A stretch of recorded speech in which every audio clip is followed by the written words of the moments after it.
সালাম আলাইকুম। আসলে কন্টেন্ট মনিটাইজেশনটা নিয়ে ইউটিউবে এবং ফেসবুকে বিভিন্ন ধরনের ভিডিও মানুষকে বিভ্রান্তি করার জন্য বানানো হচ্ছে। আসলে আমরা নতুন কন্টেন্ট ক্রিয়েটর, অনেকেই নতুন স্টার্ট করছি, ভিডিও, পিকচার, ট্যাক্স থেকে ইনকাম করব আমরা আশাবাদী। সেজন্য কন্টেন্ট মনিটাইজেশন নিয়ে যারা আগে instream ads, ads on reels এর সেটআপ নিয়ে কাজ করে বিভিন্নভাবে আয় করছেন, তারাই বিভিন্নভাবে বিভ্রান্তি সৃষ্টি করতেছেন যে অ্যাডস অন রিলস থেকে যে ইনকাম হতো সেই পরিমাণ ইনকাম নাকি ইনস্ট্রিম অ্যাডস বা অ্যাডস অন রিলস এর সমান ইনকাম নাকি এই কন্টেন্ট মনিটাইজেশনে নাই। তো আমি যেটা মনে করি ভাই, আসলে একটা ইনকাম আগে আপনি পাইছেন একটা ভিডিও থেকে, সেটা হচ্ছে কি অ্যাডস অন রিলস। তো অ্যাডস অন রিলস এর ভিডিও থেকে আপনি ইনকাম করছেন, শুধু একমুখী ইনকাম করছেন।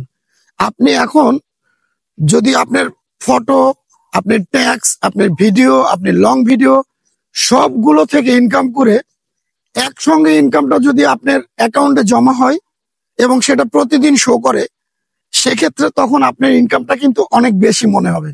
সো আমি যদি মনে করি যে আমার ইনকামটা কম হচ্ছে, তাহলে কম, কারণ আপনি এখন ভিডিও থেকে আলাদাভাবে ইনকাম দিচ্ছে আর ট্যাক্স থেকে আর পিকচার থেকে আলাদাভাবে ইনকাম দিচ্ছে।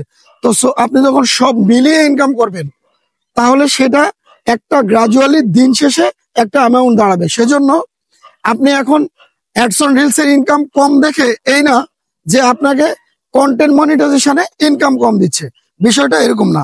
সেজন্যই ভাবলাম আমি আপনাদের মাঝে একটা ভিডিও তৈরি করব এবং আপনাদেরকে এই জিনিসটা পুরো সার্কেলটাকে একটা কনসেপ্ট যেটা আছে আমাদের, এই কনসেপ্টটা ক্লিয়ার করার জন্য। সো আমি মনে করি যারা কন্টেন্ট মনিটাইজেশন পাইছেন তারা এটাকে ধরে রাখার চেষ্টা করেন, কারণ কন্টেন্ট মনিটাইজেশনটা আপনি আগে আপনার কন্টেন্ট থেকে ইনকাম করতেন না, আপনি শুধু আপনার ভিডিও থেকে ইনকাম করতেন, অ্যাডস অন রিলস এর ভিডিও থেকে ইনকাম করতেন আর ইনস্ট্রিম অ্যাডস থেকে ইনকাম করতেন। সো আমি বলি যে আমার জ্ঞান থেকে আমি যেটা মনে করি, কারণ আমার কোনো সেটআপ টেটআপ নেই, আমি কোনো সেটআপ এখনো পাই নাই, আমি নতুন, আমাকে সাপোর্ট করবেন সবাই আর আমার কথাগুলো বুঝে আমাকে এপ্রিসিয়েট করবেন। কারণ যখন আপনি আপনার কন্টেন্ট মনিটাইজেশন সেটআপ গুলো দিয়ে ফুল প্যাকেজে ইনকাম করবেন, তখন মনে করবেন যে না, ইট ইজ বেস্ট। সো আপনি আগে থেকেই আপনি বিভ্রান্তি হওয়ার কিছু নাই আমি মনে করি। সো এই জন্যই ভাবলাম আমি আপনাদের মাঝে এই কনসেপ্টটা ক্লিয়ার করে দিই। এইটাই ছিল আজকের ভিডিওতে আমাদের। তো আমি নেক্সট আরো একটা ভিডিও নিয়ে আসবো আপনাদের মাঝে। পরবর্তীতে আরো সুন্দর সুন্দর এ ধরনের টিপস পেতে আমার চ্যানেলের পাশে এবং আমার পেজের পাশে থাকবেন। ধন্যবাদ সবাইকে। সালাম আলাইকুম।